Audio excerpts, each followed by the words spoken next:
ఎంతో హెల్దీ అయిన ఆయిల్ లేకుండా పూరీలా పొంగి ఈ రాగి రోటీలు ఎలా తయారు చేయాలి, ప్రాసెస్ ఎలా అనేది చెప్పే ముందు ఎవరైతే ఫస్ట్ టైం మన ఛానల్ చూస్తున్నారో ప్లీజ్ టు సబ్స్క్రైబ్. చూపిస్తున్న కొలతతో ఒక గిన్నెన్నర వాటర్ అయితే యాడ్ చేసుకున్నాను. అది బాగా మరిగిన తర్వాత కొంచెం సాల్ట్ యాడ్ చేసి, మనం వాటర్ కొలత అనేది గిన్నెన్నర తీసుకున్నాం కదా, సో రాగి పిండి కూడా ఒక గిన్నెడు తీసుకోవాలి నిండుగా.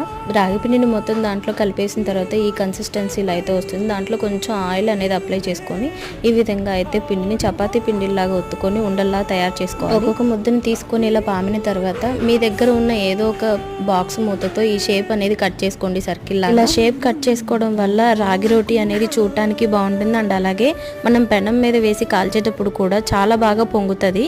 పెనం వేడెక్కిన తర్వాత రాగి రోటీని పెనం మీద వేసి మంటని మీడియం ఫ్లేమ్ లో పెట్టుకొని ఇలా చూపిస్తున్న విధంగా తడి క్లాత్తో ఒత్తుకుంటూ ముందు వెనక కాల్చుకోవాలి. ఈ ప్రాసెస్ అంతా మీడియం ఫ్లేమ్ లోనే ఉంచి కాల్చడం వల్ల చాలా బాగా వస్తాయి రోటీలు, పొంగుతాయి. ఈ రెసిపీ మీకు నచ్చినట్లయితే ప్లీజ్ లైక్ చేసి షేర్ చేసి కామెంట్